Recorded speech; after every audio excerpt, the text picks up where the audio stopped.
Right. This is the Free Kevin Network reporting live from Austin, Texas. First off, Kevin, thanks very much for coming out, man. We appreciate it.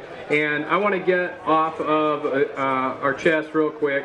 There's legal issues going on between you and Circuit of the Americas, which is the last time I'll say the name of the track. And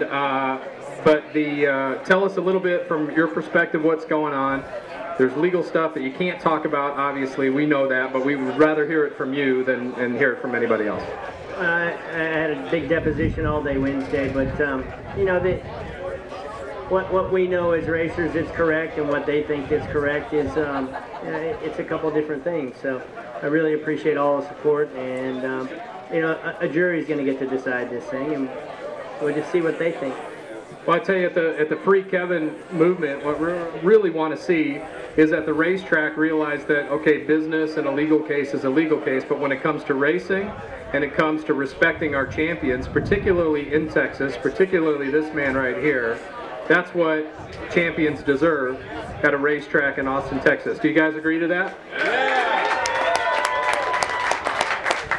So in support of that, what we're asking for all the fans out there, no matter who you are rooting for on the racetrack, that for one of the 3 days, if you're going out there, if you bought tickets and you're already committed, we understand that. You know, we've got tickets too, right? I'm going to go out there on Friday and Saturday, but I'm going to be wearing either a Free Kevin shirt, or I'm going to be wearing my Schwantz logo gear out at the track, because I want that number 34 floating around a racetrack where it's undeniable that there's support from this community for this guy right here for doing all the work that he's done, okay? So that's what we're asking for in the Free Kevin movement, is that race weekend coming up in a couple of weeks, that you guys are wearing your Schwantz gear, you're out at the racetrack, you're all around Austin, and you're showing support. So let's talk a little bit, Kevin, about your racing career. In your career, championship in '93 must have been the highlight, but as far as some individual races and some battles that you had out there, I know you have some great stories about that. Maybe you can tell us one or two of your favorite stories from the racing days. You know, any Grand Prix that I ever won, and almost any of them that I ever competed in, are Grand Prix that I remember just about every lap of, just about every turn. Some of them I don't want to remember the result, but I do. I choose to do that as well. But you know, the toughest competitor I ever had was Wayne Rainey by far. He'd make the Yamaha go to the front, whether it was good enough to be there or not. And he might actually give up a little bit right at the end, and you might be able to beat him. But when I said give up, I think they give up on the setup, on the motorcycle itself. Wayne would never give up. But you know, probably the best story that ever gets told is when I outbroke him in Germany. And then 2 weeks later, we raced in Assen, and going into the last turn, I was nowhere, well, I was 15 or 20 bike lengths behind him, and he was convinced I was going to try and do the same thing I'd done the weekend before, and he outbroke himself and rode into the grass. He will tell you that's his worst day ever. worst day ever. And you know, I probably didn't help that much when we got to the press conference, and of course, the first question is, Wayne, what happened in the last turn? And Wayne, of course, had the microphone at the time, and I did one of these proper things and said, let me answer that question for you. I said, I think that all happened a couple of weeks ago. And it's, with the exception of when we first met, it's the closest we ever came to fighting. There you go. Now tell us, you just watched the Qatar opening round, and we're all fans of GP no matter what era. Am I so bold as to ask for a prediction, or tell us who's strong this year? Well, I think we saw the '99 show why he's a multi-time world champion. Jorge Lorenzo was the class of the field. The only problem he's got is if the 46 gets to start beside him next race, and he doesn't make a mistake early on. But you know, it's been a while since Valentino's played at that level. I think that's why the mistake came about. He thought, you know what, I can do anything with these guys, and he proved at the end that he just about could. But you know, I think Marquez is going to be a kid to watch all season long. I think he may be he'll be one of those guys that keeps Lorenzo on his toes. And Valentino's just going to continue to whether he needs to mature or not, but he's going to continue to get better on that Yamaha. And you know, he's going to win some Grand Prix. Whether he can find the level of competition every weekend that he needs to be able to compete with a Marquez or a Pedrosa or a Lorenzo is yet to be seen. But it'd be silly to bet against it, I think. What's your feeling on the Americans being able to compete on the world stage again? We just need to hope Ducati really figures something out quick, because we're very vested in Ducati as far as performance on an American basis goes. But you know, it's a work in progress. It was good for me to see that Dovizioso didn't dominate Nicky as bad as he did in practice and qualifying. That in the race they were right just like that, which is exactly how Rossi and Nicky raced him last year. So I don't think, and it doesn't show that Dovizioso is that much better of a rider than Nicky, and I think it'll keep Nicky motivated all year. And once the Ducati factory guys figure it out, our boy Spies and his teammate Iannone are just going to start to benefit from that even more. So, and Colin, I saw, had gotten into the points and then ended up, I think, not finishing. Yeah. So that's always a disappointment, because with 3 rounds in America, we need an American contingent fighting for the win, and not just in MotoGP, but Moto2, Moto3.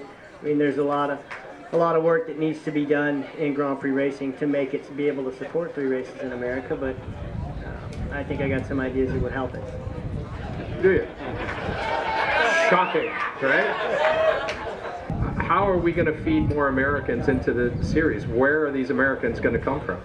Well, it's you know, it was always in the past. It was always something that the manufacturers here in the United States, whether it was Honda, whether it was Suzuki, Yamaha, Kawasaki. What we need is we need more excitement about the American Championship. Our American Championship, the American Superbike Championship, used to be where when they needed somebody to fill a seat in the Grand Prix on a Grand Prix bike, that was the first place they looked. Nowadays, they look about 3 other series before they look here. And we've got to get our kids and find a way to get them to Europe. I think we have plenty of talented kids. I coached the Red Bull Rookies Cup kids in 2008 here in the United States. And some of those kids are doing great. They're winning 600 Super Sport races. They're winning Daytona Sport Bike stuff. They're going on and riding super bikes and doing well. But you know, that next step is one where you really need some support from a factory or from a manufacturer. Until we get the excitement back involved in AMA DMG racing, that's never going to happen. So, you know, whether it comes from the facilities that are holding the races here in America, that need to start supporting more youth programs and be able to get kids opportunities to go ride, or whether it's a race or 2, whether it's 1 or 2 wild card rides here in the U.S. We've got to start getting those out there, because as of right now, we've got 2 kids in Red Bull Rookies Cup, and we got our 3 guys in MotoGP. Otherwise, no World Superbike, no World Supersport, no World Superstock, no Moto3, no Moto2, no nothing on an international level. So,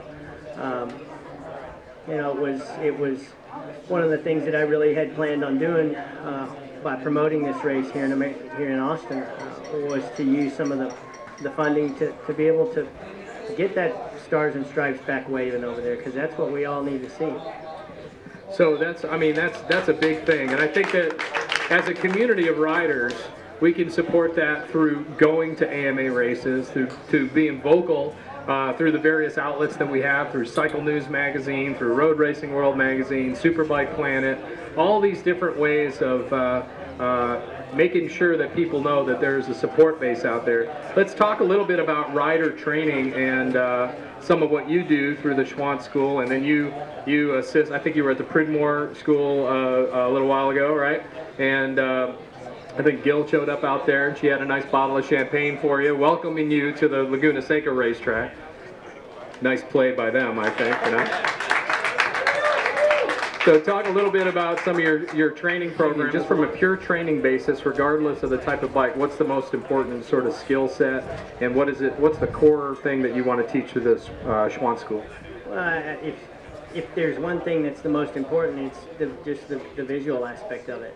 It's so easy for us to get on a motorcycle, start going faster. Instead of looking further in front, we look closer down in front. And now we're having to react to anything that happens instead of anticipate it. So whether it's on the racetrack, whether it's on 6th Street going back home, whether you're on 183, wherever it might be, the visual awareness aspect of it is something that is the most difficult to teach, and that's why we do teach on the racetrack. But I'm not teaching everybody to try and be the next, I'm going to say Valentino Rossi today, because that was a ride that needed no coaching. You know, we teach you on the track because we can control that pavement, and we can get you in to test yourself and try yourself.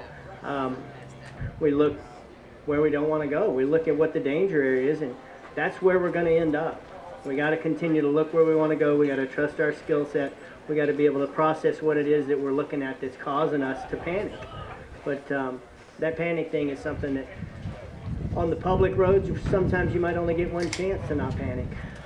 You know, and that's what we hope to teach you at the Schwantz School, is stuff that we can use on the road to become better, safer motorcyclists who, and we do it as a community, because I think a lot of times we all get that really bad rap because of the one guy that's doing the stand-up wheelie down Mopac, or the stoppies through the middle of the light.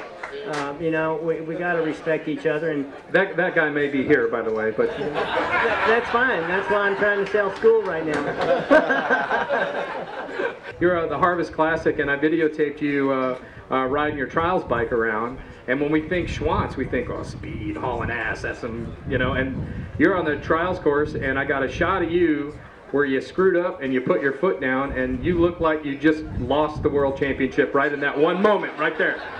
Son of a bitch! You know, and so tell us a little bit about the trials background, because that's really where you started, and that goes a lot to control and balance and the finer elements of riding. And I honestly think it's a really good way to learn all the skills you need to be able to control a motorcycle, whether it's the front sliding, whether it's the back end moving. There's so many things that you can do going really, really slow. It teaches you that to steer that motorcycle, you don't necessarily use the handlebars, you use those foot pegs. And the foot pegs are by far the easiest way to increase traction when you're riding, whether you're on the street, whether you're on a dirt track, or whether you're on a supermoto bike, whatever it might be that you're riding. Those foot pegs and that outside foot peg pressure is one of the most important things that there is out there to stop that bike sliding in the rear.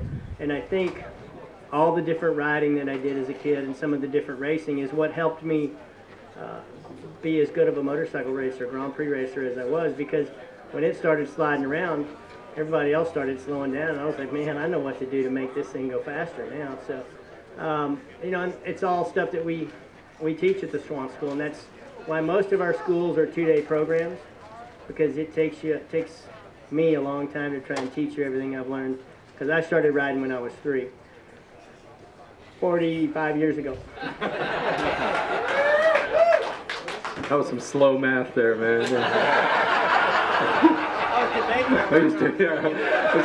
The truth factor was like coming out on that one. Wow. So Marco, back in when he was still around, he was compared a lot to you in terms of style and aggressiveness, but as it turns out, you were actually his hero. You met through racing, and tell us a little bit about your relationship with Marco Simoncelli. Tough. You know, he was he's just a good guy.